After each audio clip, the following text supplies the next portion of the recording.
Adelante.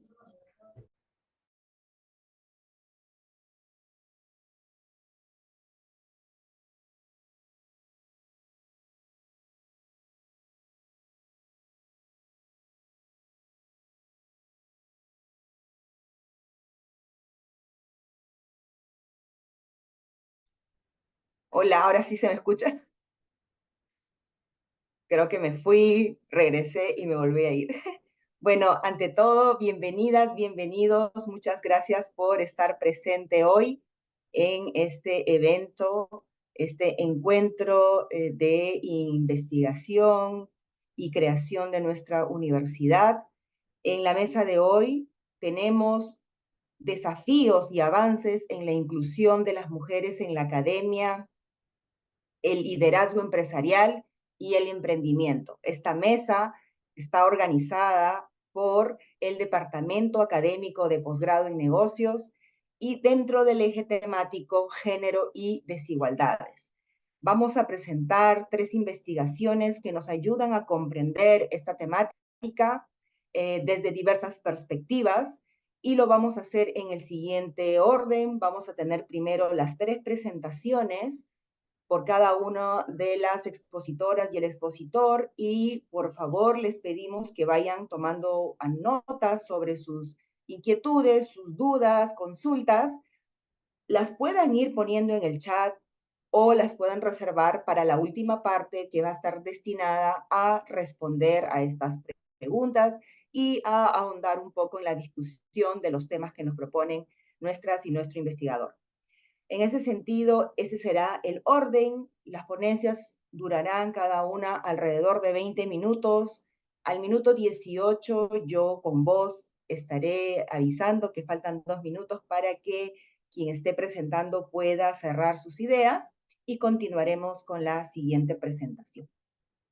Entonces, sin más, empezamos y el primer tema que vamos a tener para para el análisis y discusión, está referido a factores que contribuyen a la subrepresentación de mujeres académicas en todo el mundo. Una revisión de literatura, y esta presentación estará a cargo del licenciado Eduardo Andrés Pardo Piñasca, quien es asistente de investigación en el Centro de Investigación en Liderazgo Socialmente Responsable, Mujer y Equidad de la Pontificia Universidad Católica del Perú. Eduardo cuenta con una licenciatura en Economía y Negocios Internacionales por la Universidad de San, y en Centro Católica participa activamente en diversos proyectos de investigación enfocados en equidad de género y sostenibilidad, contribuyendo a la generación de conocimiento que promueva prácticas empresariales y sociales responsables. Eduardo, por favor, tienes la pantalla. Gracias. Muchas gracias, profesora Carmen, y muchas gracias a la Pontificia Universidad Católica del Perú por brindarnos este espacio para reportar nuestros resultados como investigadores, pero mucho más importante en este caso para visibilizar un problema latente, que es la baja contribución la baja representación de las mujeres en el ámbito académico, tanto no solo en Perú, sino a nivel mundial. En ese sentido, me gustaría empezar brindando el objetivo, el propósito de esta investigación, el cual es identificar a través de una revisión sistemática de literatura cuáles son los factores que permiten explicar esta baja representación de la mujer en la academia, tomando como la presencia de la mujer en la academia desde el ámbito de la enseñanza, en posiciones de liderazgo y de investigación. Para lograr este objetivo, empleamos, junto a los otros 2 autores, empleamos como técnica al método PRISMA. Este método es un método bastante popular y ampliamente utilizado en la academia para poder hacer revisiones sistemáticas y documentar de manera transparente el porqué de la revisión y lo que se hizo. De esta forma, la revisión sistemática de literatura abordó la base de datos de Web of Science. En particular, se identificaron inicialmente 307 artículos de investigación y al final, luego de retirar algunos, dado que no eran no estaban alineados al objetivo, quedaron en total 83 que fueron posteriormente analizados. El análisis de la literatura permitió, en primer lugar, obtener datos descriptivos acerca de los autores más populares, acerca de las revistas más populares, acerca de cómo es que este tema de investigación ha sido abordado a través de los años, y en particular, lo más interesante de este artículo es la identificación de factores. De esta forma, todos los factores, que en total suman 30 factores, fueron divididos en 6 grandes grupos. Primero están los factores personales, los factores familiares, factores educativos, factores sociales, factores organizacionales y finalmente los factores laborales y económicos. A continuación voy a hacer una breve descripción de cada uno de los factores que identificamos. Esta es una representación gráfica que también está disponible en el artículo. En primer lugar, dentro de los factores personales encontramos eh, el fenómeno del impostor. Este se caracteriza por la persistente duda eh, la persistente duda sobre las propias capacidades para lograr objetivos, a pesar de obtener resultados positivos. En el contexto de estudio, esto puede llevar a mujeres a subestimar su éxito y evitar asumir roles de liderazgo, entre otros. El segundo factor personal que identificamos fue el aislamiento. Este se refiere a la falta de interacción y apoyo social, lo que puede resultar en una sensación por parte de la mujer de exclusión. En la academia, las mujeres pueden experimentar aislamiento debido a la escasez de colegas o mentores femeninos, lo que afecta su integración y desarrollo profesional. En tercer lugar, como tercer factor personal, identificamos al estrés, el cual se define como una respuesta emocional y física a demandas percibidas como amenazantes o desafiantes. En el contexto de estudio, las mujeres en la academia enfrentan niveles elevados de estrés debido a la presión para publicar, entre otros, lo que puede afectar tanto su bienestar como su rendimiento. El siguiente factor que identificamos es la falta de autoestima, el cual hace referencia a la percepción negativa sobre uno mismo. En el ámbito de estudio, esto puede llevar a las mujeres en la academia a dudar sobre sus capacidades para contribuir en su campo, restringiendo su participación y ambición profesional. Estos fueron los factores personales que encontramos. El segundo grupo corresponde a los factores familiares. En primer lugar, identificamos al,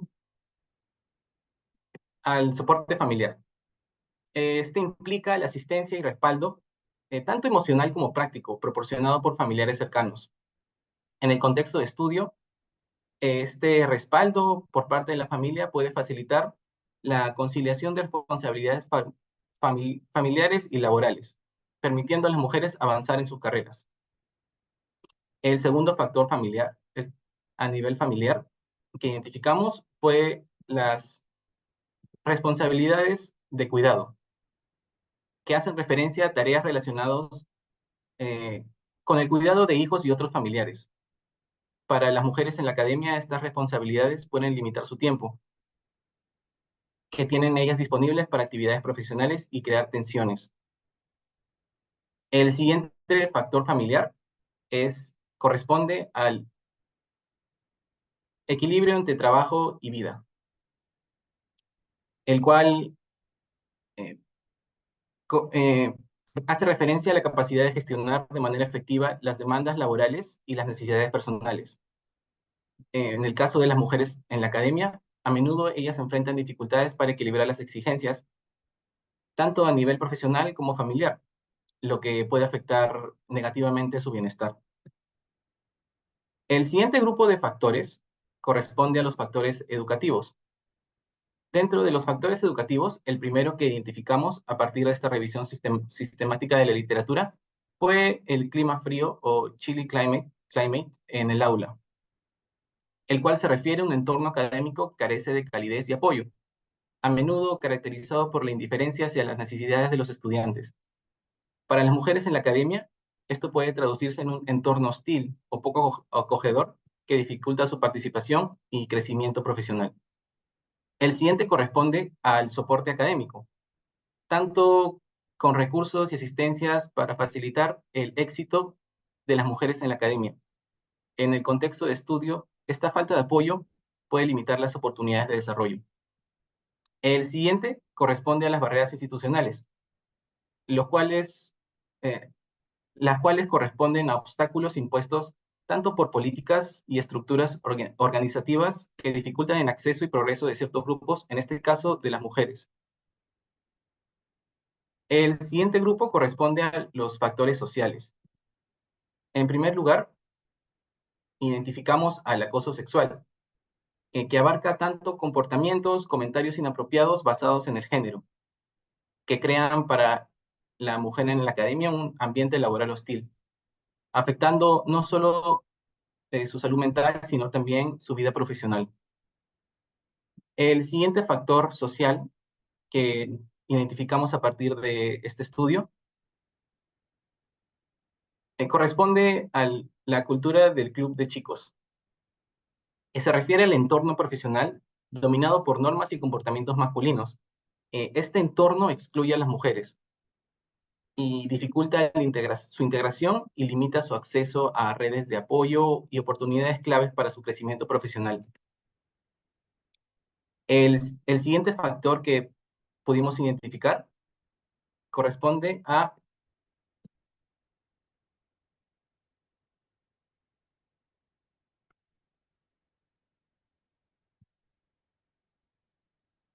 corresponde a las normas dominadas por hombres, que estas corresponden a expectativas y normas profesionales establecidas para poder facilitar eh, la presencia y el crecimiento profesional para hombres. En el contexto de estudio, estos estándares pueden crear un entorno que limita las oportunidades para las mujeres.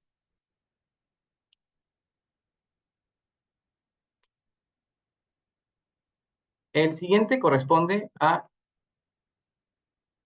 las microagresiones y el bullying.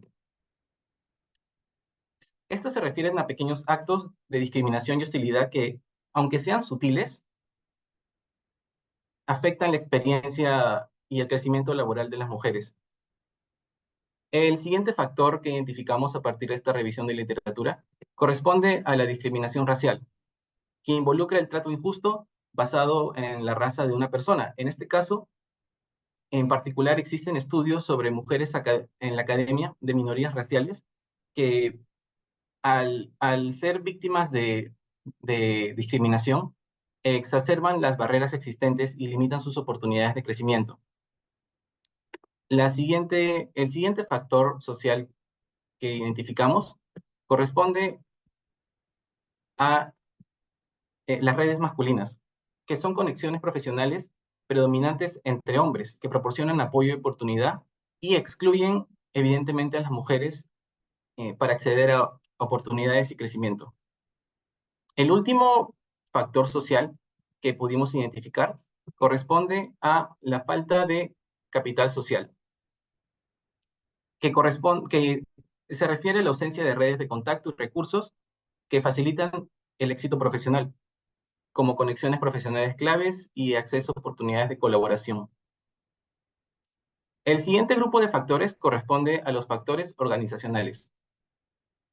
En primer lugar, el estudio identificó a los roles de género, que son conjuntos de expectativas y comportamientos socialmente construidos asociados a cada género. En el contexto de estudio, estos roles pueden influir en las oportunidades disponibles para las mujeres en la academia. El siguiente factor organizacional corresponde a las creencias, a las creencias culturales sobre el género, que son ideas y valores sociales que definen los roles y comportamientos apropiados según la sociedad para cada género. En el ámbito académico, estas creencias pueden influir en la percepción y el tratamiento de las mujeres, de esta forma mermando sus oportunidades. El siguiente factor corresponde al feminismo patriarcal.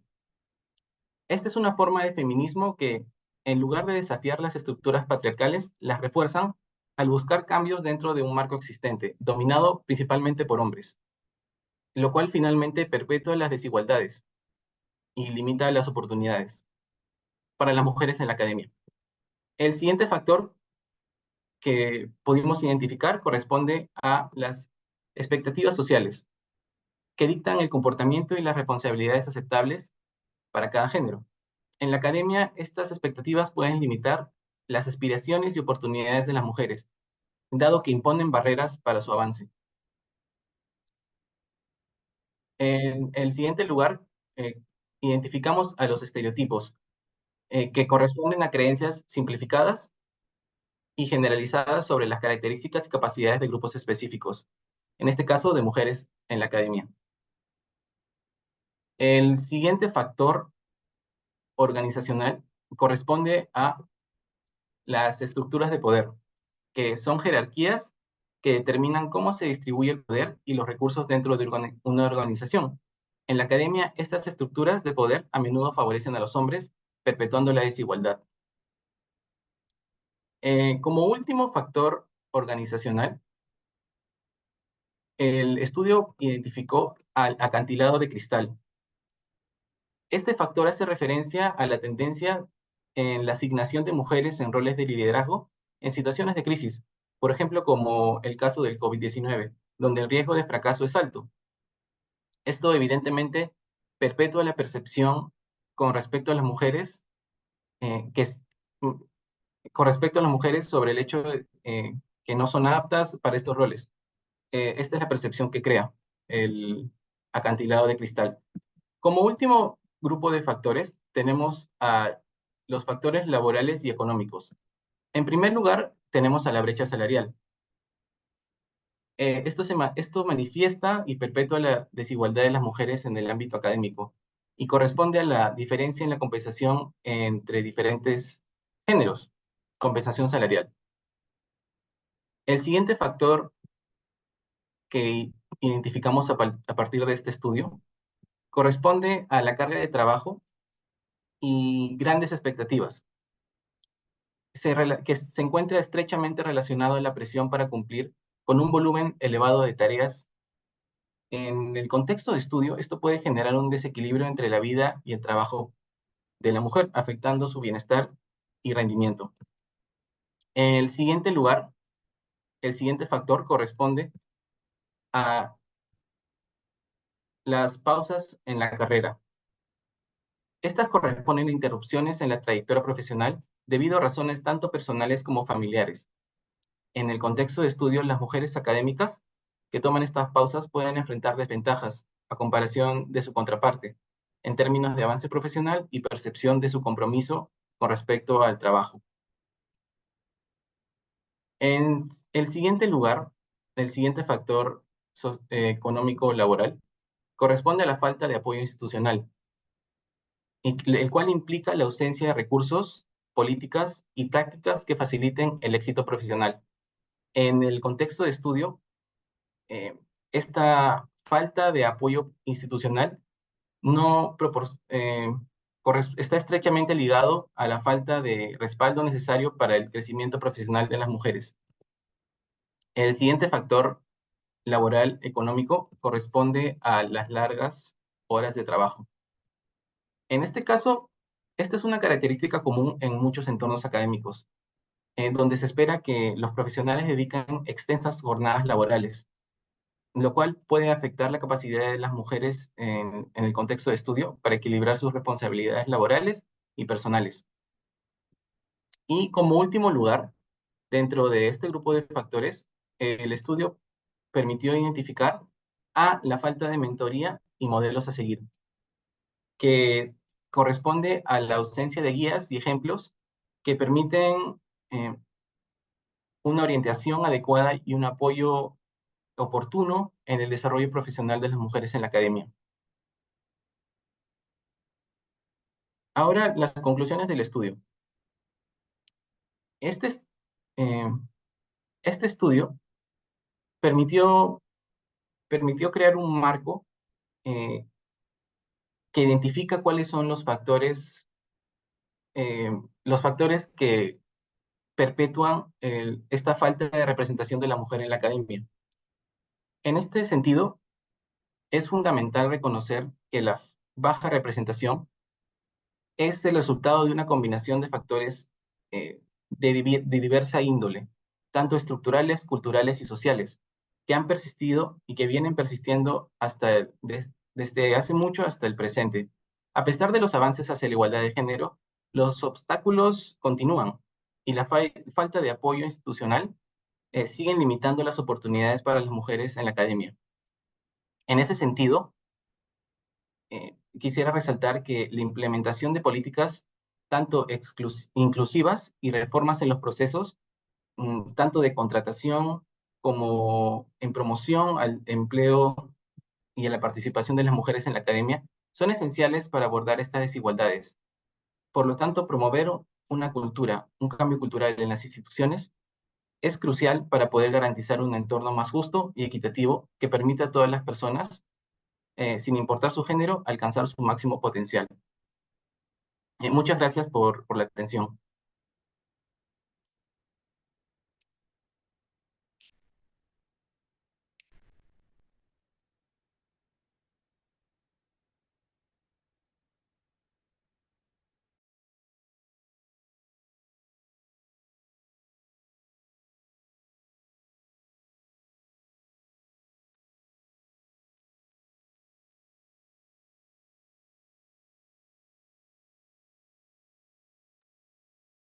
Bueno, mientras Carmen continúa intentando solucionar su problema de audio, gracias Eduardo por la presentación. Recuerden que las preguntas resérvenlas para el final o bien las pueden compartir a través del chat para que sean consideradas luego.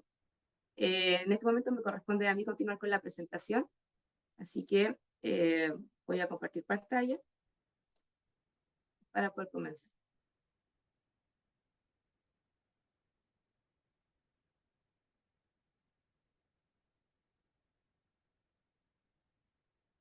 Bueno, a mí me corresponde conversar un poco más, algo relacionado con el mercado, con las mujeres en la empresa y el liderazgo femenino en el mundo de los negocios como líderes de negocios. Y hay un mito bastante recurrente en la mente, sobre todo también en países en desarrollo, que es que al parecer las mujeres que somos líderes de empresas o que hemos dirigido empresas, nuestros resultados financieros, nuestros resultados de performance financiera de las empresas que dirigimos al parecer no son tan buenos como los resultados financieros de las empresas que son dirigidas por hombres. Entonces queda esta pregunta de si acaso las empresas que son lideradas por mujeres son menos rentables o no que las empresas que son lideradas por varones. Siento que todavía hay algún problema con el audio, o estamos bien, Carmen. ¿Está bien? Gracias. Bueno, me corresponde presentarme porque nuestra querida moderadora está con problemas de audio, así que me tomo la libertad de presentarme yo mismo. Permiso, Carmen. Bueno, yo soy María José Ibáñez, soy doctora en Economía de Negocios, también soy magíster en Gestión Industrial con énfasis en Gestión Financiera, tengo también una licenciatura en Educación y tengo un posgrado en Aprendizaje basado en competencias para la educación superior. También pertenezco al Teaching Team del Organization and the Natural Environment, una división de Academy of Management. Formo parte del Editorial Board de Plus One, una revista científica multidisciplinaria. Y además también soy la reciente directora del National Team del Global Entrepreneurship Monitor para el Perú. Carmen, adelante. ¿Verdad? María José, he estado luchando con algo, se bloqueó no me permitía activar mi audio. Disculpen la demora. Discúlpame, María José, por favor, dame la Adelante. posibilidad de presentar tu ponencia. Lamentamos este inconveniente. El segundo tema que tenemos tiene que ver con una nueva mirada a la hipótesis del bajo rendimiento femenino y será presentado por la doctora María José Ibáñez, quien es profesora e investigadora del Departamento Académico de Posgrado en Negocios de la Pontificia Universidad Católica del Perú. María José es doctor en Economía de Negocios, magíster en Gestión Industrial e Ingeniería en Gestión de Empresas, con un posgrado en aprendizaje basado en competencias para la educación superior. A nivel internacional, ocupa roles estratégicos como editora de la revista científica POLS One o PLOS One, miembro del Teaching Team de Teaching Team de Organizations and the Natural Environment en la Academy of Management y directora del equipo nacional del Perú para el Global Entrepreneurship Monitor. Su destacada labor investigativa se refleja en numerosas publicaciones en revistas científicas de alto impacto, además de su amplia experiencia como docente, emprendedora y su liderazgo en la dirección de empresas en sectores como la construcción y la química. María José, con las disculpas del caso, te dejo ahora para hacer tu presentación. Gracias. Muchas gracias, Carmen. Gracias por la invitación también. Un gusto siempre estar compartiendo este tipo de temas con todos aquí en la comunidad académica, tanto de Centrum, de PUC y de todas las universidades de acá del Perú y del mundo también.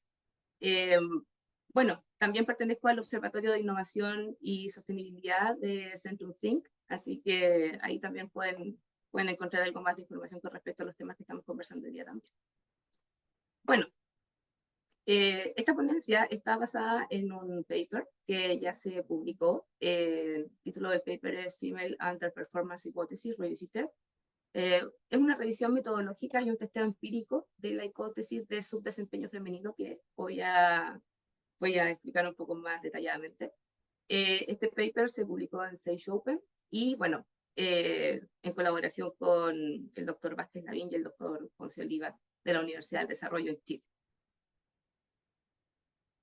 Como decía al principio, existe esa noción en el conocimiento popular de que al parecer las empresas que están dirigidas por mujeres no les va tan bien como las empresas que están dirigidas por hombres. Mito o realidad, bueno, hay estudios que señalan que sí, puede ser cierto, y otros que dicen que en realidad no es verdad.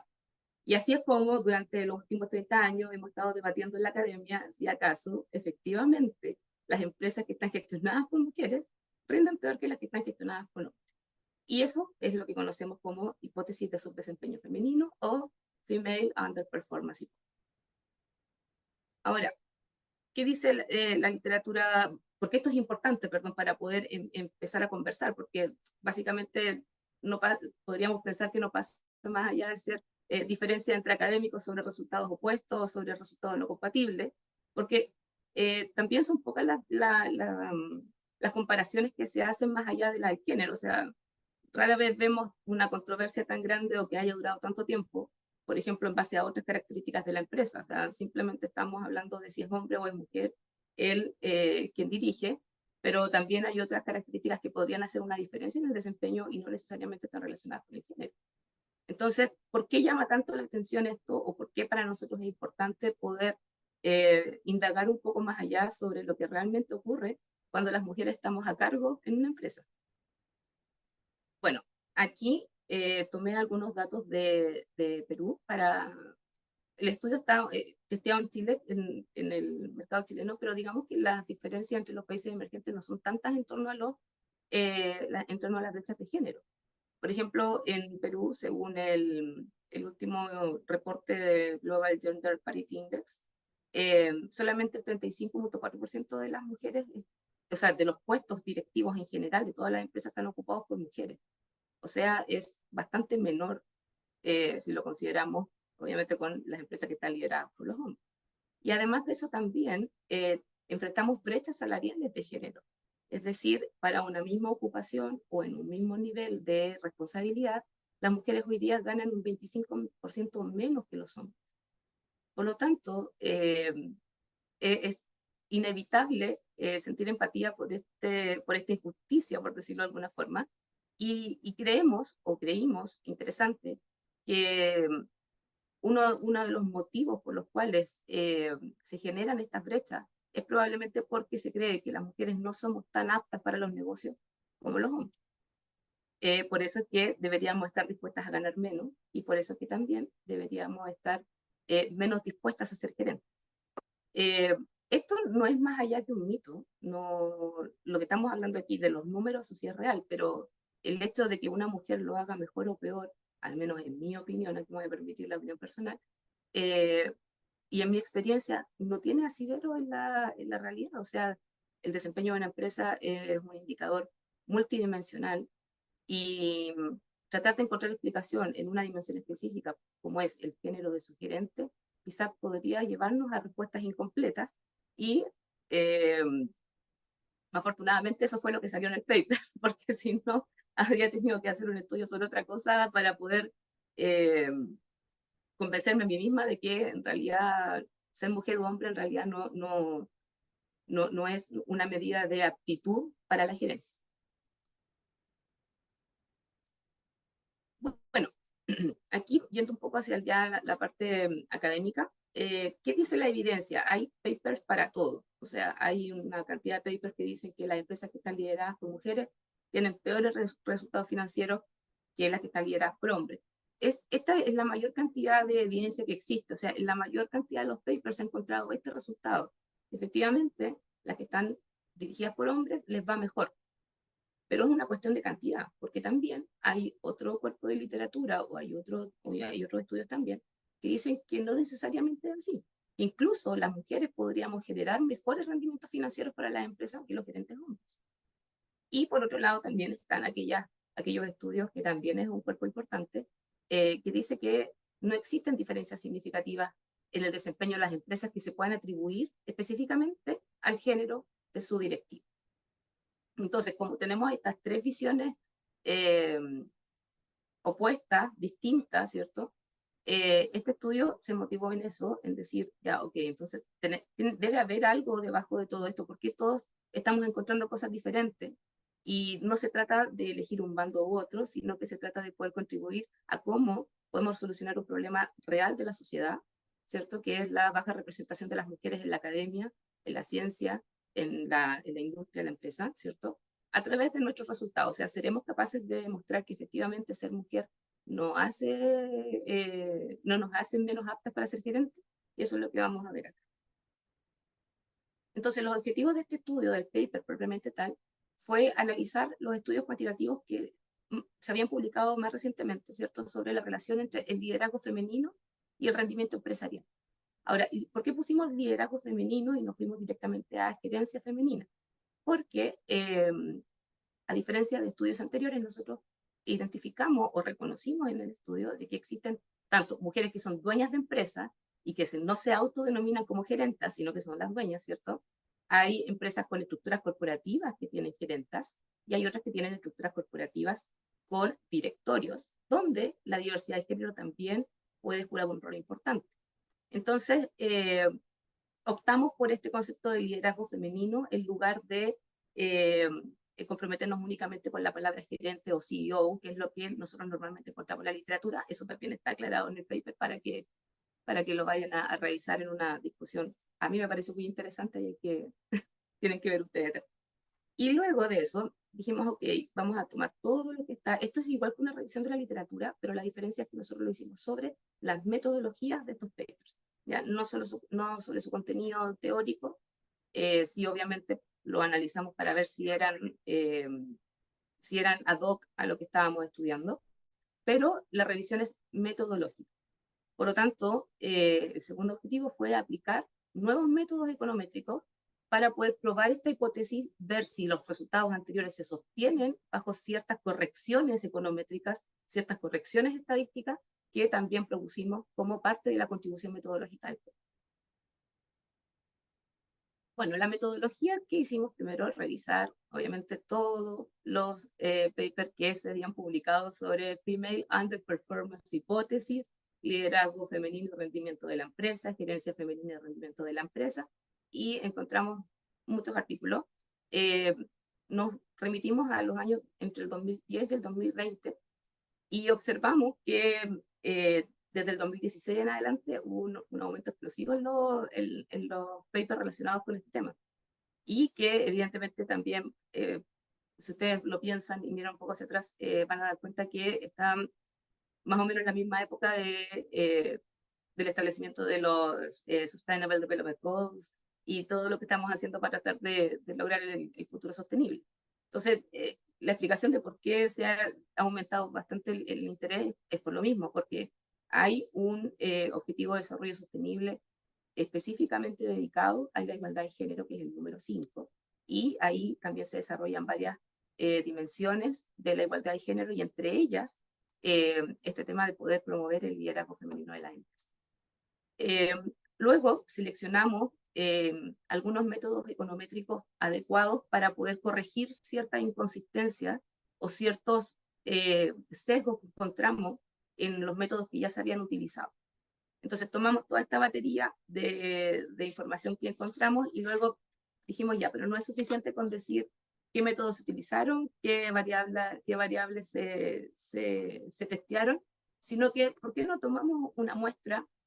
En este caso fue una muestra de Chile, que fueron más de 2.000 empresas chilenas, y veamos si con los métodos que encontramos, con las correcciones que proponemos, los resultados que encontraron otros autores se sostienen en este nuevo escenario. Y así fue como que también identificamos aquellas variables de desempeño que más se utilizaban en la literatura y con esa misma nosotros también trabajamos. Por lo tanto, para cada modelo econométrico que utilizamos, tuvimos que especificar un modelo para cada variable de desempeño. Ocupamos las más utilizadas, que era el ROE, el ROA y las ganancias por empleado, que es el Net Income by Employees. Entonces, vimos ahí que también había algunos problemas en la elección de las variables al momento de realizar este tipo de estudios, y eso se los voy a contar enseguida. ¿Qué encontramos? Bueno, aquí parece que nos saltamos una gran caja negra, ¿cierto? Que es toda la parte estadística, econométrica del asunto. Les voy a contar que nosotros corrimos al menos 3 datos y obviamente teníamos 3 modelos tres modelos econométricos, y para cada uno teníamos 3 variables independientes, así que teníamos 3 modelos distintos.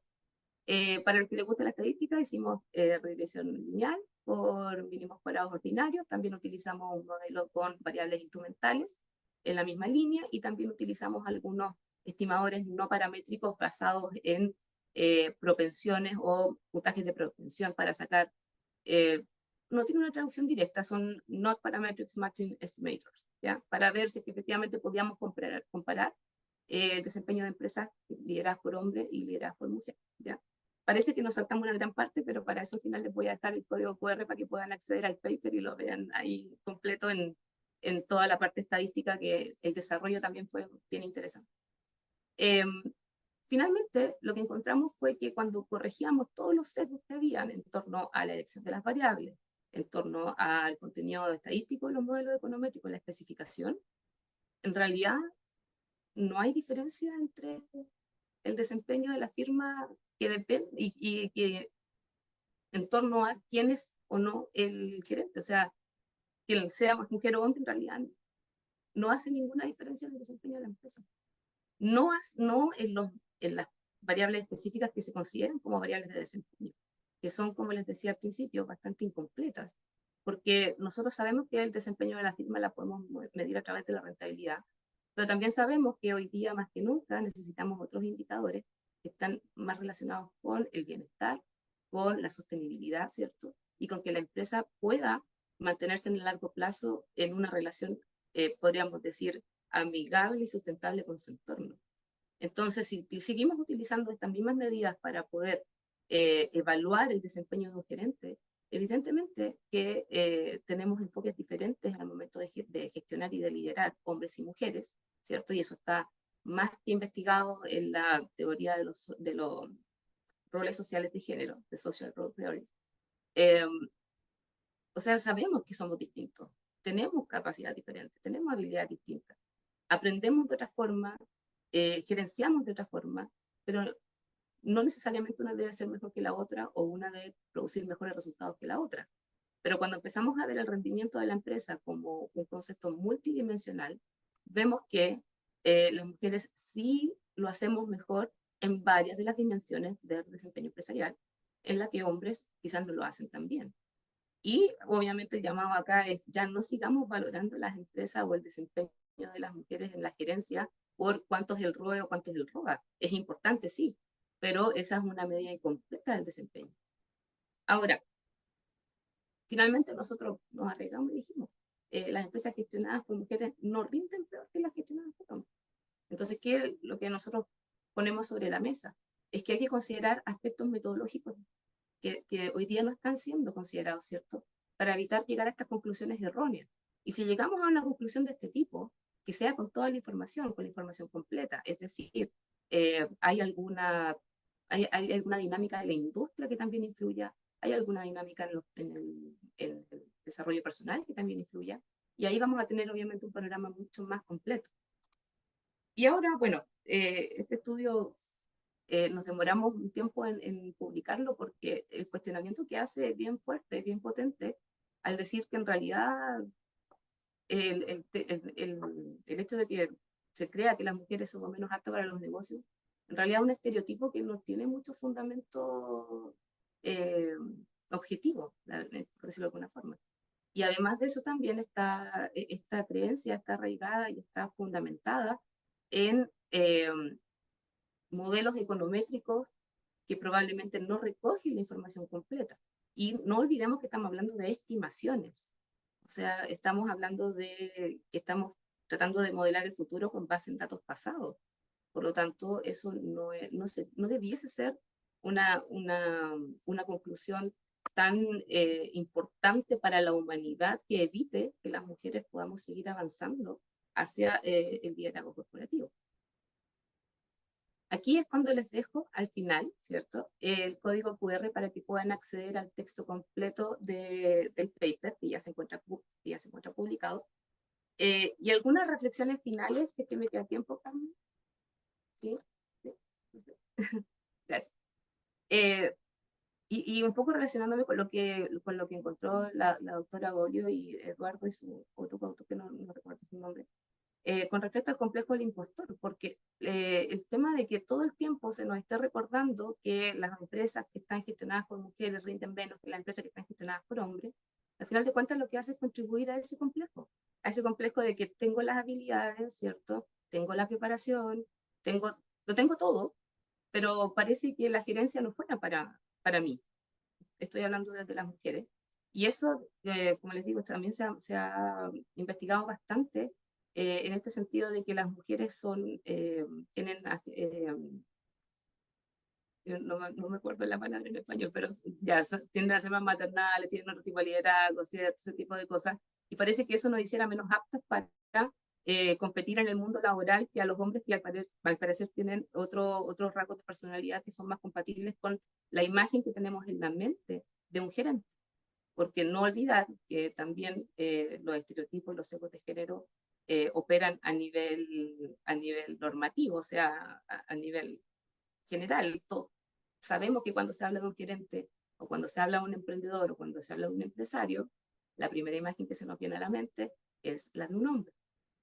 Por lo tanto, yo creo que esto abre no es probablemente van a salir 20 papers después que digan que en realidad en algo estamos equivocados y que en realidad sí las mujeres rinden menos, no lo sabemos, pero al menos se abre una puerta para poder empezar a conversar sobre qué cosas estamos valorando al momento de contratar y qué cosas estamos valorando al momento de evaluar el desempeño de la firma. O sea, seguimos todavía tan obsesionados con la rentabilidad en su forma más pura, o realmente queremos avanzar hacia el desarrollo sostenible con medidas de rentabilidad o medidas de desempeño empresarial que sean más completas y que estén más orientadas a que la empresa se pueda desenvolver en el mundo de manera sustentable. Gracias, Carmen. Gracias, María José, gracias por la presentación, súper interesante, pero además es bien interesante ver cómo se establecen lazos vinculantes entre estas investigaciones, ¿no? Eduardo nos presentaba todo un panorama de factores que explican un poco la subrepresentación de mujeres en la vida académica, pero estamos hablando de mujeres en la vida académica que además son mujeres, bueno, no además, son mujeres.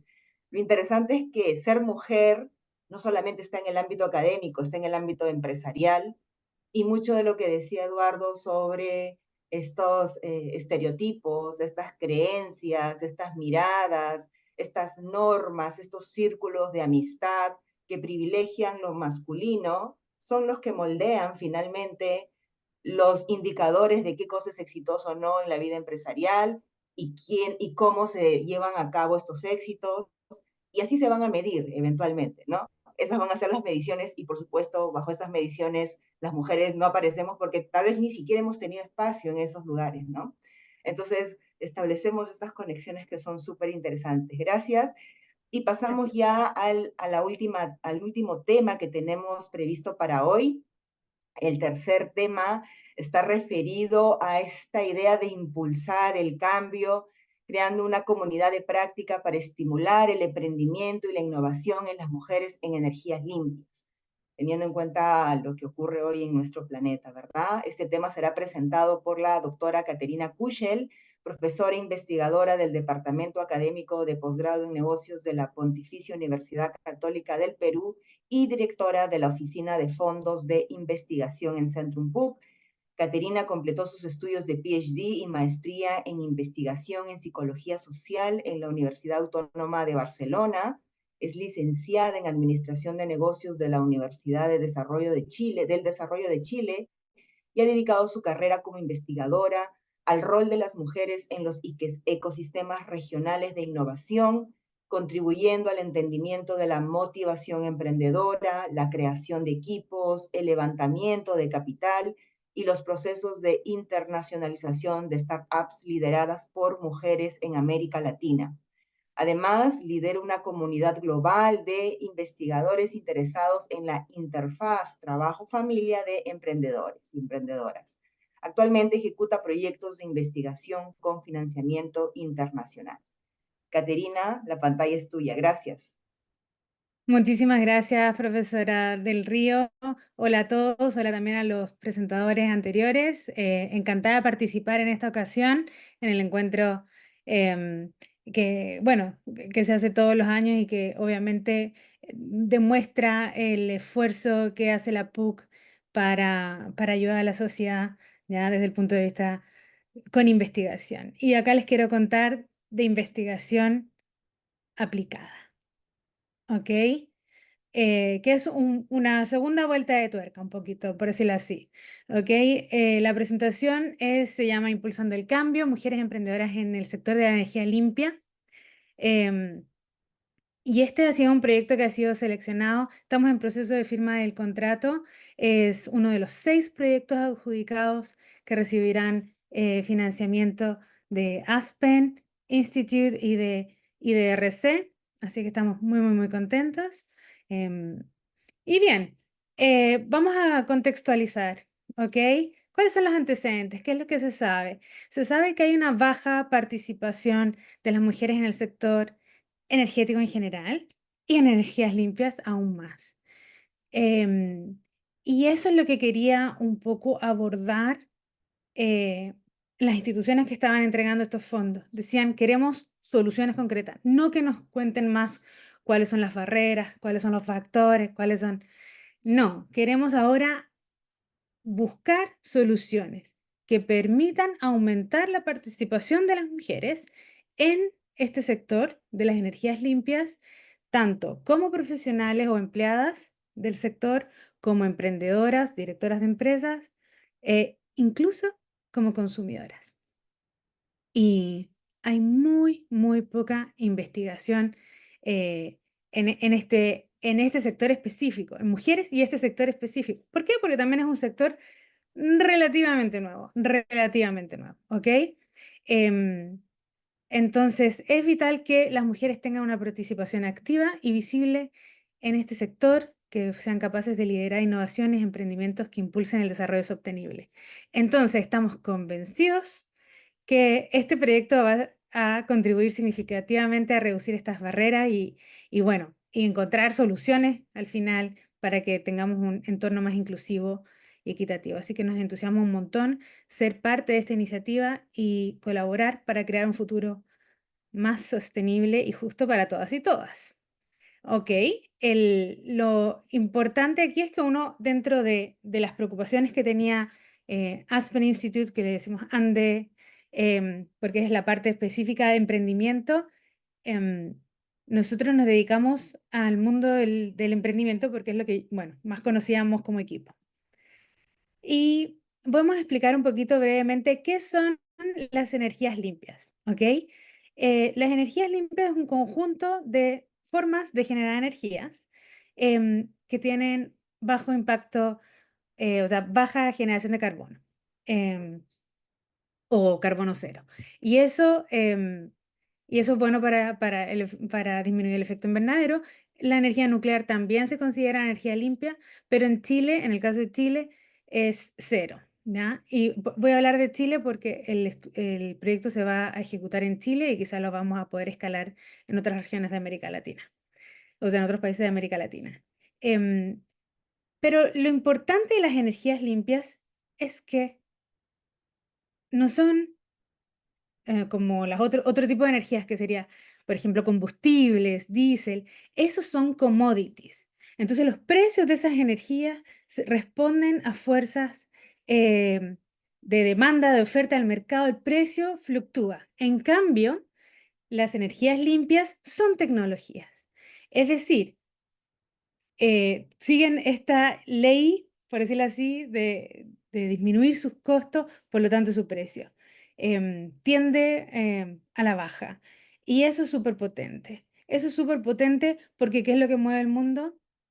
No los discursos, no la política, las energías, ¿ok? Cada una de las energías por las que hemos pasado ha sido, o sea, han sido cambios para el mundo. Hemos entrado a nuevas revoluciones industriales. Por eso, entonces es tremendamente importante.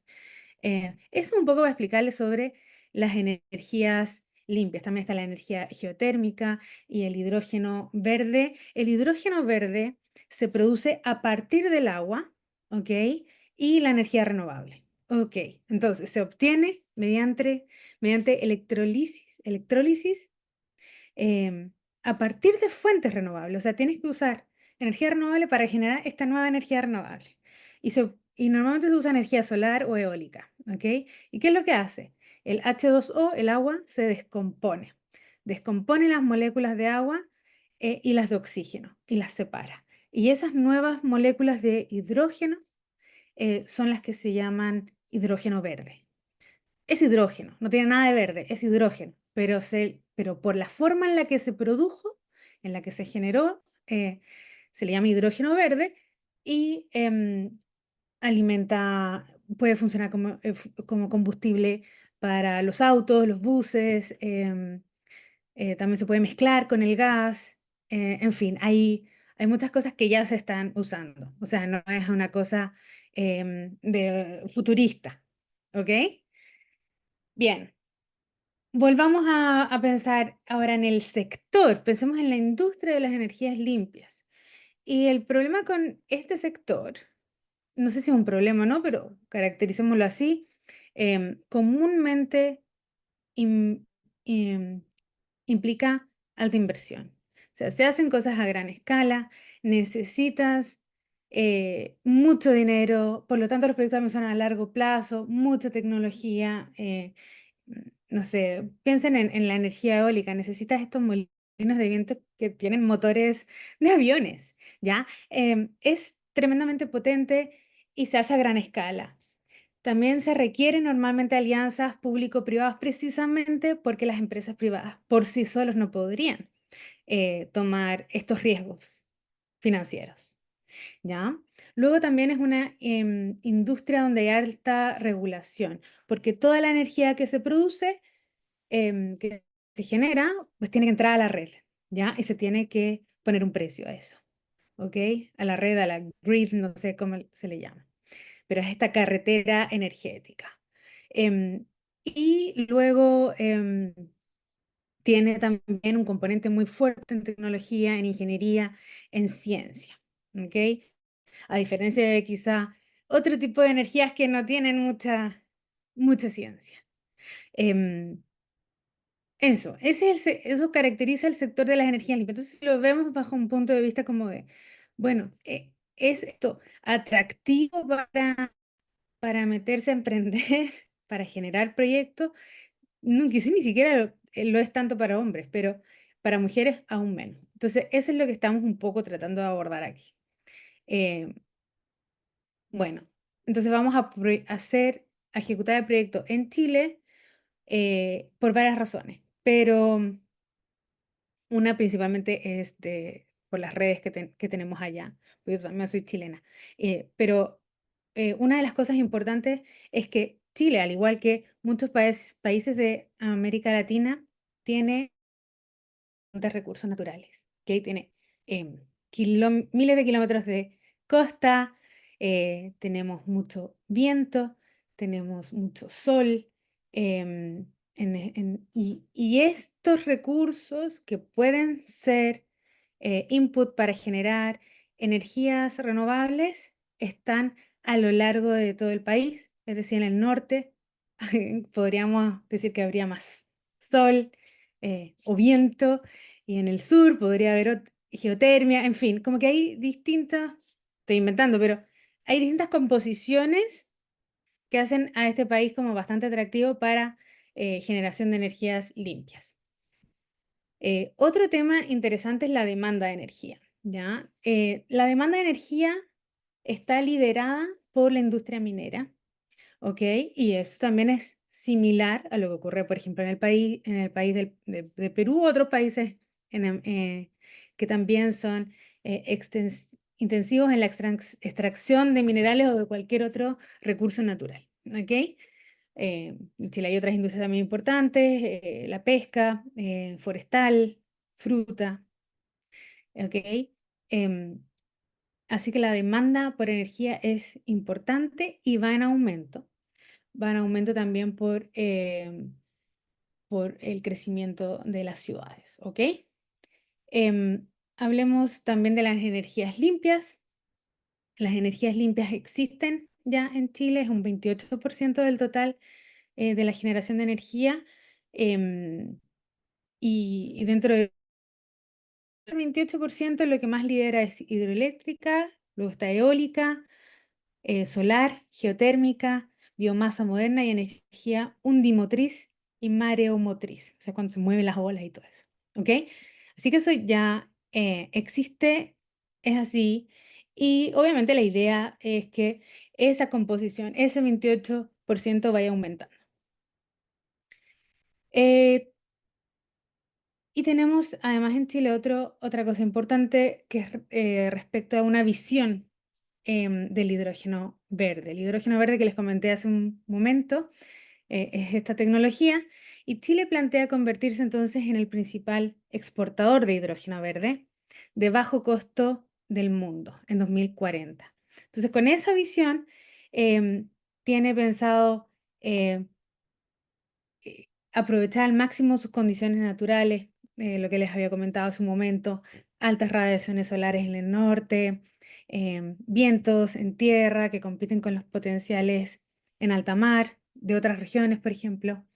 Y ese potencial puede hacer que nosotros podamos producir más de 1800 gigabytes de energía renovable, o sea, 70 veces la necesidad del país para consumo interno, lo que nos promueve entonces que ese excedente se pueda exportar bien barato, ¿ok? Con un precio idealmente inferior al $1,5 por kilogramo para 2030, que está a la vuelta de la esquina, queridos, es en 6 años más. Entonces, el país aspira a convertirse en un proveedor clave de las fuentes de energía del futuro, ¿ya? Y tendríamos capacidad para satisfacer una parte sustancial de la demanda prevista también que tiene Europa. Entonces, se espera que la gran demanda nacional de hidrógeno verde esté impulsada por el sector también minero. Otra cosa que me gustaría mencionar aquí es que mucha de la tecnología para el hidrógeno verde viene de Europa, viene principalmente de Alemania. Entonces, Chile y Alemania tienen ahí convenio, compramos la tecnología, generamos la energía y la podemos vender a un precio muy barato. Y acuérdense que va bajando ese precio cada vez más. Y esa es la parte interesante. Entonces, volvamos al proyecto. O sea, después de contextualizar al caso específico de Chile, ¿cómo fomentar el emprendimiento femenino en energías limpias?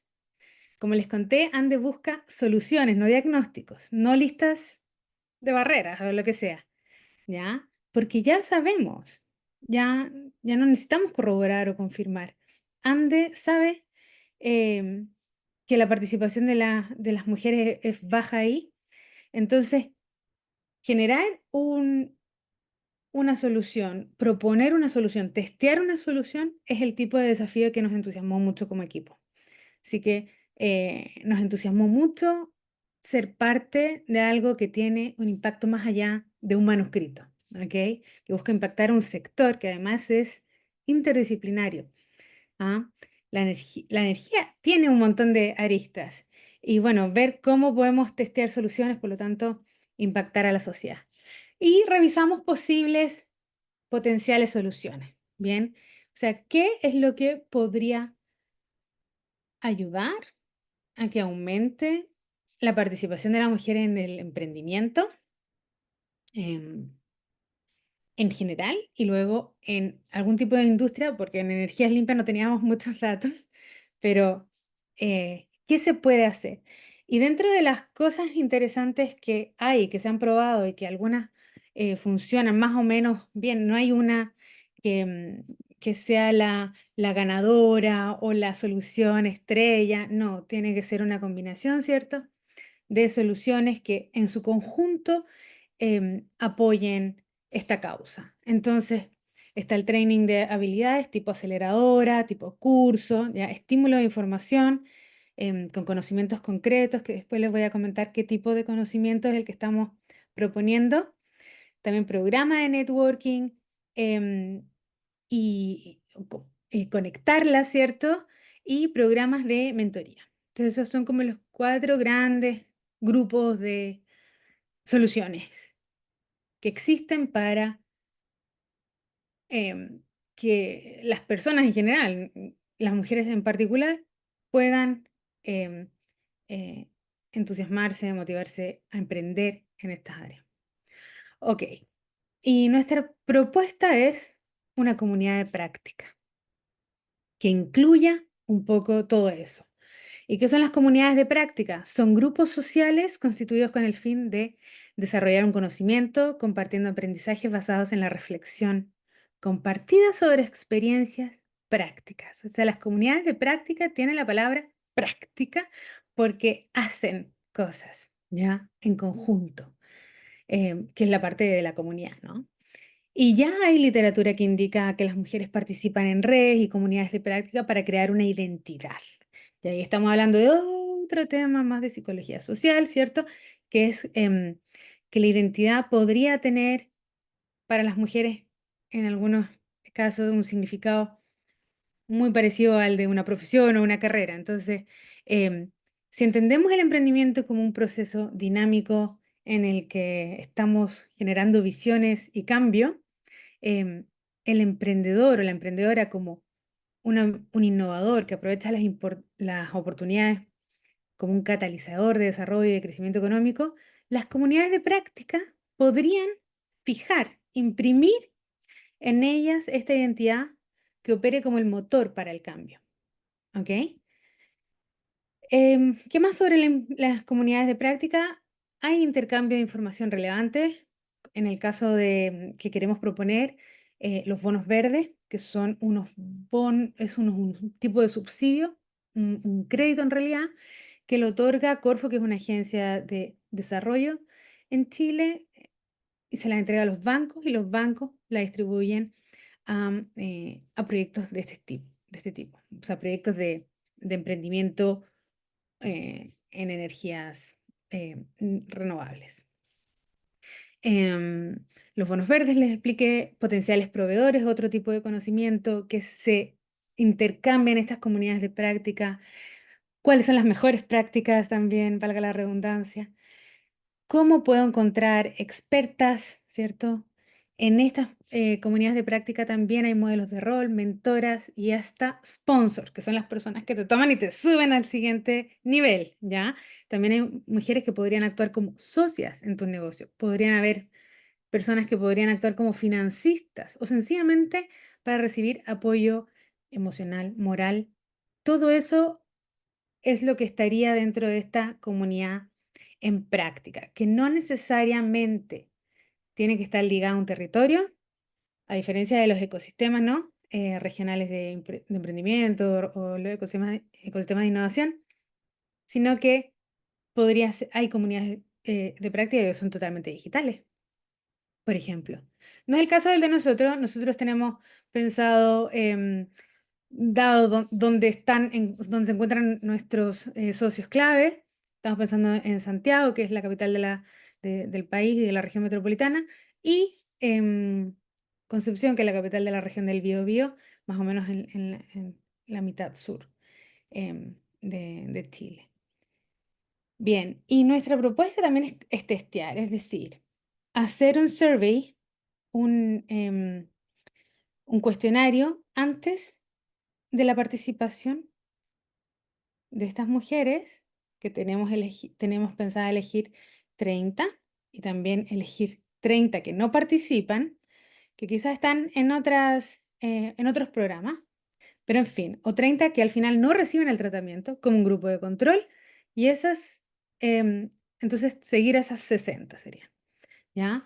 Y hacer un cuestionario en relación a su identidad, innovación, cambio, visión, ¿cierto? Que son las cosas que le mencioné antes, y ver cómo eso varía en el tiempo para saber si nuestra propuesta del COP, de este Community of Practice, tiene algún impacto o no. Y es muy probable que en el corto plazo, que también se ha estudiado ese tipo de cosas, muchas cosas, muchos cursos, no tienen un impacto inmediato, sino que tienen un impacto un poquito más tarde. Así que también podríamos eventualmente hacer más adelante otro estudio para ver cómo eso, hacer un cierto seguimiento, saber cómo eso se comporta en el tiempo. Bien, y ya para ir terminando, esto sería nuestra idea de comunidad en práctica. Esto lo hice hoy día un poco para ilustrar, a ver si queda más claro.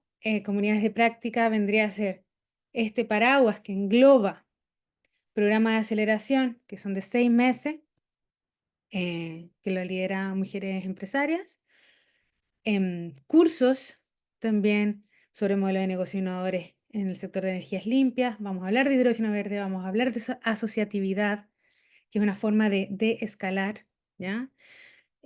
Proyectos o de hacer proyectos, por ejemplo, el típico proyecto que se hace mucho en Europa, que es que todo el vecindario, un grupo, una comunidad se reúne y financia un parque solar o un techo sobre algún edificio público, qué sé yo, con paneles solares. Y eso entrega energía, por ejemplo, a un colegio, a un no sé qué.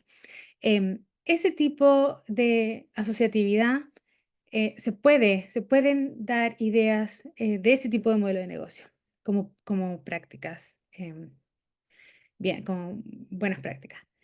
También podemos hacer cursos sobre emprendimiento tecnológico, que es el Push Approach, Venture Client, que es algo que les interesa mucho a las grandes compañías, los bonos verdes de los que ya le hablé, porque también vamos a incluir a expertos del sector público. En fin, es harta coordinación, es harta ejecución, muchas actividades, eventos, networking, invitados especiales, en fin, sesiones de mentoría. Hay harto que coordinar y queremos que este sea un COP o un Community of Practice que siente las bases, que cree un estándar para proyectos de investigación aplicada. Estos son los socios, los investigadores principales, ¿cierto? Ahí está Centrum, la Católica, y, y estamos ya, obviamente, todos los que están aquí, los logos están comprometidos en esta etapa y creemos que esta red obviamente seguirá creciendo y la idea es que la COP o la Community of Practice sea de una manera que crezca por sí sola, sin necesidad de que vayamos trabajando para mantenerla viva, ¿no? Sino que sea un crecimiento orgánico, que tenga su propio liderazgo, en fin, eso. Así que eso quería compartirles hoy día, este grant, y cualquier pregunta, reflexión, encantada de seguir comentando. Gracias. Gracias, Caterina, gracias a Eduardo, María José, por las presentaciones tan interesantes y, como mencionaba antes, las muchas oportunidades que se abren para conectar este conocimiento.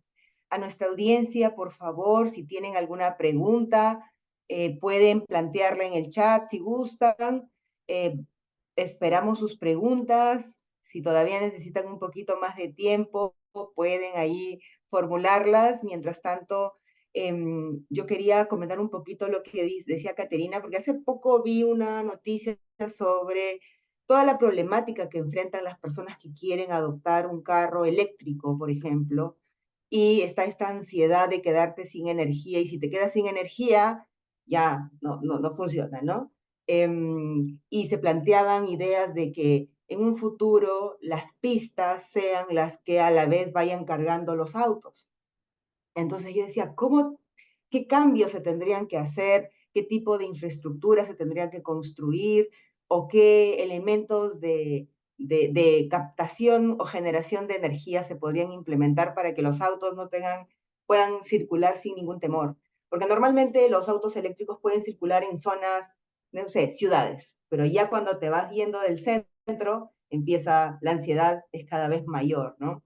Entonces, interesante esta idea de involucrar sobre todo un emprendimiento femenino que puede interesarse por la generación de esta energía.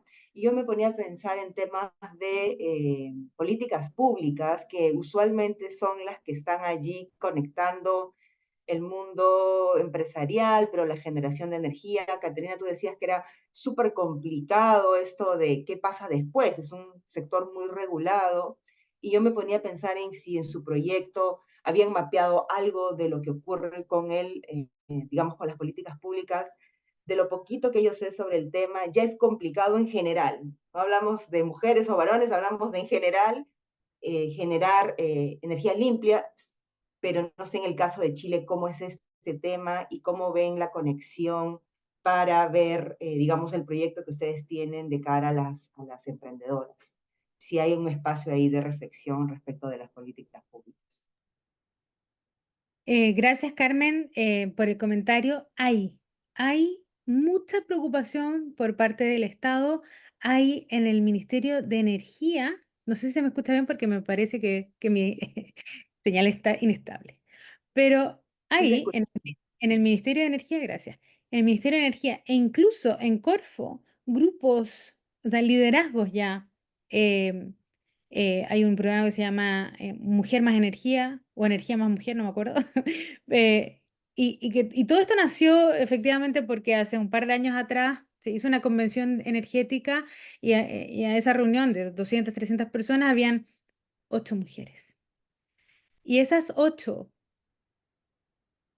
crearon su grupo de WhatsApp, ¿ya? Y ahí empezó como que al final verse las caras y darse cuenta de que son poquitas, em, eso generó un montón de cosas, ¿ya? Y a partir de ahí se hizo un reporte, un informe que lo hizo Deloitte en Chile para mapear dónde están esas mujeres en energía, en qué sector están específicamente, en qué cargos, en la jerarquía organizacional, en fin. Y esto todo lo sabe el gobierno, los ministerios.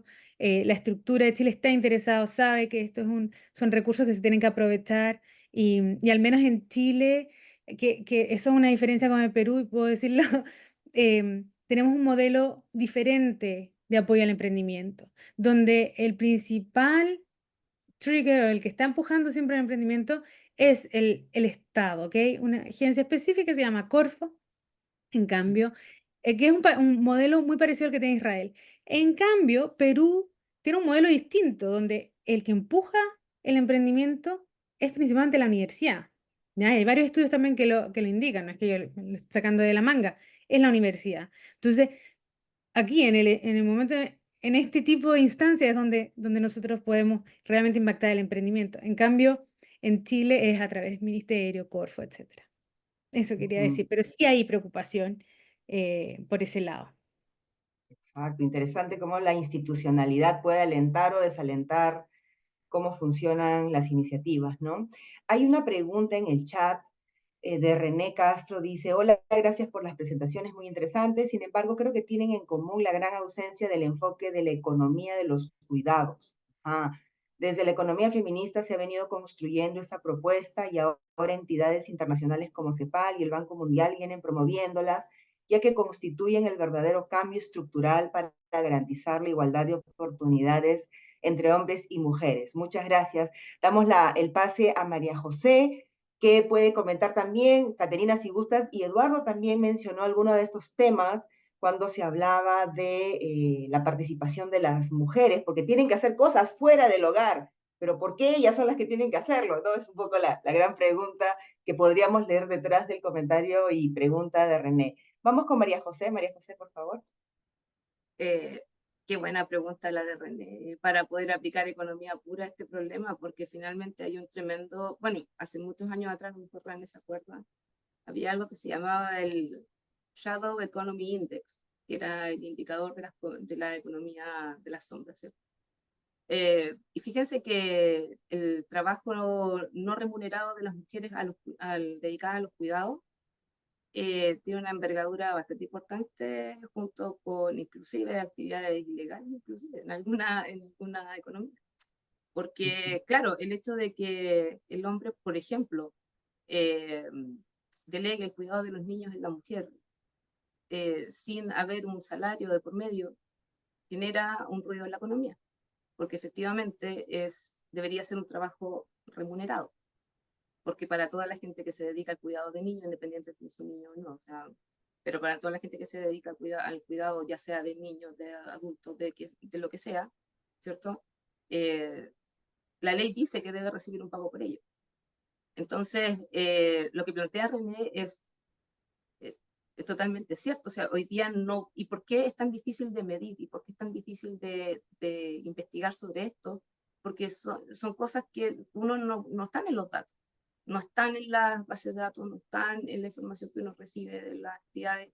Hay que ir a entrar muy fino para poder llegar a conocer esta información y la verdad es que hoy día conocemos algunos datos, por ejemplo, que las mujeres no sé, se van a descansar en las tardes después de trabajar en el día en su trabajo remunerado, después los niños atendiendo la casa, al menos en promedio 3 horas después que los varones.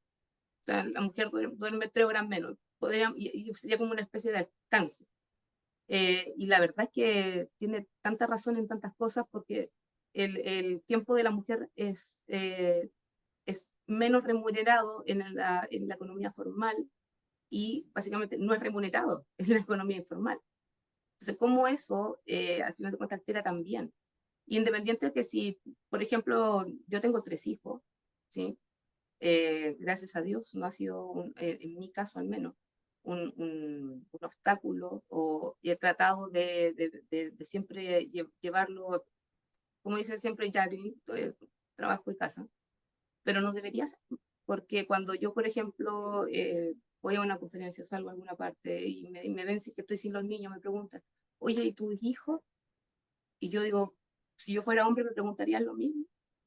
Nadie me preguntaría dónde están mis hijos. Y no me preguntarían, por ejemplo, ¿los extrañas? ¿No los echas de menos tanto tiempo que llevas aquí? No, si yo fuera hombre probablemente ni siquiera me preguntarían si tengo hijos o no. Entonces ahí también hay que hacer un cambio de paradigma. Y el tema de la economía feminista, por supuesto, que hoy día permanece en la sombra y es un tremendo flujo económico que no está hoy día siendo considerado ni tampoco está siendo regulado, por decirlo de alguna forma. Sí, sabemos que también existen casos muy extremos, o sea, casos graves sobre otro tipo de mercados relacionados con esto y de los que lamentablemente no se puede hacer mucho en las condiciones en las que estamos. Entonces le agradezco a, René. a René, porque pocas veces tenemos la oportunidad de poder comentar estas cosas abiertamente. O sea, son esas verdades incómodas que todos sabemos, pero que nadie las dice. Entonces, yo creo que sí.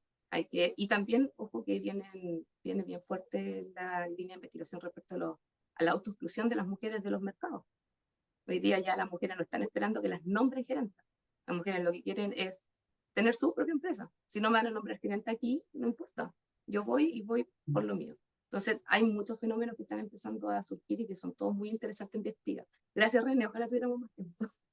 Gracias, María José. Y la dificultad de medir, no solo en temas de hora de que sales y qué haces como mujer en tu hogar, sino también a lo largo del día del trabajo, ¿no? Como, digamos, se enferma alguien y se asume que es la mujer la que tiene que dar solución y está preocupada al tanto del teléfono, el nivel de concentración quizá no es el mismo, y si no es el caso, empieza, como decía María José, las miradas juzgadoras. ¿Por qué no le preocupa? ¿O qué hace trabajando en lugar de estar viendo a su familia? Son una serie de fenómenos muy complejos y Eduardo, quizá tú también tienes ideas interesantes al respecto.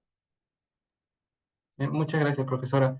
En respuesta a René, y para abordar el tema de la economía de los cuidados, que es un tema bastante interesante que ha llamado la atención últimamente, en los últimos años, este tema ha sido principalmente abordado por economías de primer mundo, economías desarrolladas, y lamentablemente nosotros estamos aún quedándonos atrás. Y desde nuestro lado, desde el lado, nosotros como investigadores, para poder abordar este tema y generar información relevante para la elaboración de políticas públicas, es necesario tener información, tener datos sobre el tema.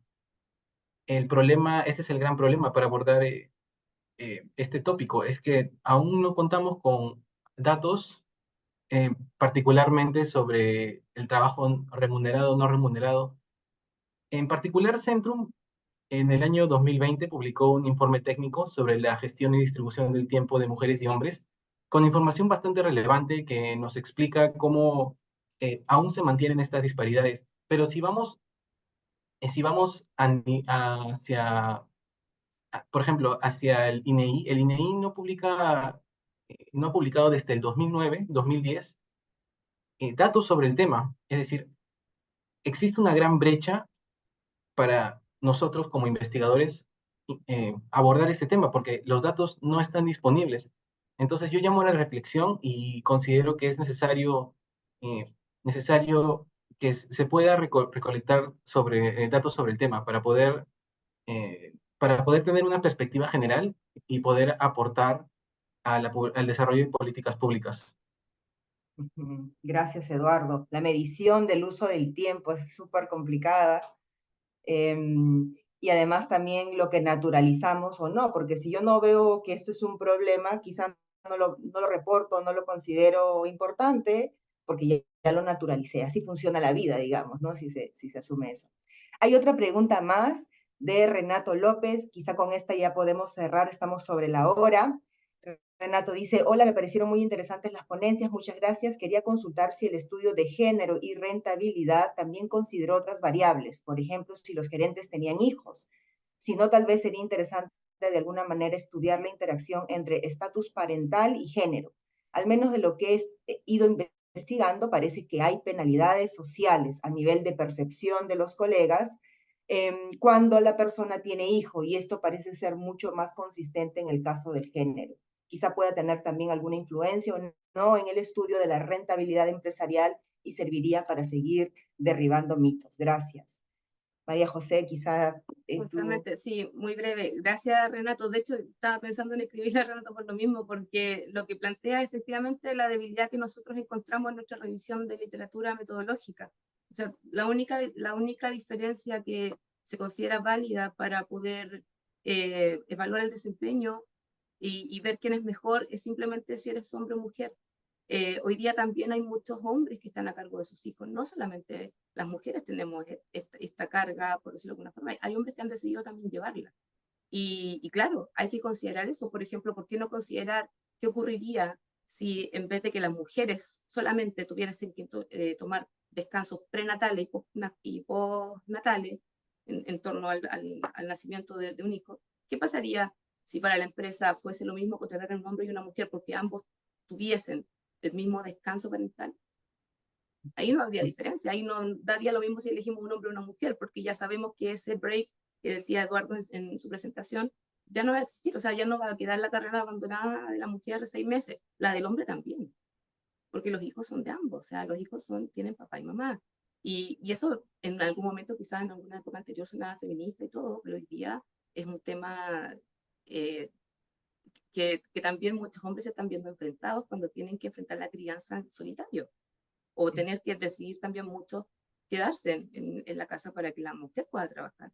Y eso también es algo que hay que empezar a visibilizar, y estudios como el que propone Renato van en esa línea, demostrar que no, lo importante no es solamente el robo al roe, y si es hombre o mujer. Hay otras externalidades, todos estos indicadores son multidimensionales y pueden estar afectados por muchas variables, no es solamente una o dos. Yo ahí, Renato, le invito a que revise el paper para que vea alguna agenda de investigación que propusimos en torno a ese tema, y a lo mejor ahí algo le puede interesar. Gracias, María José. Ya para cerrar, Caterina, tú que estás pensando en este gran proyecto de cómo lograr incorporar mujeres, ¿cómo ves esto que plantea Renato sobre las oportunidades, ¿no? De, ¿cómo le llaman? Se me fue el término. Yo decido o emprender en energía limpia o cuidar a mis seres queridos o a dedicarme al trabajo de casa, digamos, ¿este tipo de cuestionamientos se lo han planteado ustedes? Sí, ahora, a veces uno pone todas las medidas del mundo posibles para que esto funcione, y lo hemos hecho cuando hacemos eventos, lo ponemos en un horario, ¿cierto? Que sea como inclusivo, a veces ponemos buses de acercamiento, a veces ponemos guarderías, a veces ponemos cosas para que las mujeres vayan y participen, y no siempre funciona, ¿ok? O sea, hay muchas, uno puede, y no quiere decir que no funcione, que no, yo voy a seguir poniendo, y está planteado en el diseño de este trabajo, que los eventos tengan esta perspectiva de género, que las evaluaciones de este instrumento tengan esta perspectiva de género, en fin, que perspectiva de género esté como transversalizado. Eh, pero no es garantía nunca, porque al final son decisiones personales y uno no puede meterse ahí. Entonces, creo que es una linda reflexión, hay que conversarlo y todo, pero nosotros como proyecto vamos a hacer lo que se puede, lo que está en nuestras manos, para aumentar su participación, ¿no? Pero más allá de eso, tampoco podemos darle la cuchara en la boca. Exacto, Caterina, gracias. Y es bien interesante porque al final estos factores de los que hablaba Eduardo al principio, sociales, ¿no? Culturales, miradas sobre quién es la mujer, qué debe hacer o qué no debe hacer, terminan jugando, digamos, un papel trascendental si se quiere que las mujeres avancen en la empresa, si se quiere que las mujeres avancen en la academia, o que, por ejemplo, participen en un sector tan importante como es el desarrollo de energías libres, perdón, limpias. Seguiremos las reflexiones. Gracias por su participación. Ya saben, pueden contactar a nuestras investigadoras, a nuestro investigador, si desean continuar las reflexiones, y los invitamos a seguir con este encuentro anual de innovación y creación e investigación de nuestra universidad. Gracias y hasta la próxima. Cuídense. Muchas gracias, hasta luego. Adiós. Gracias a Gracias. todos, nos vemos. Gracias a Nos todos. vemos. Chao.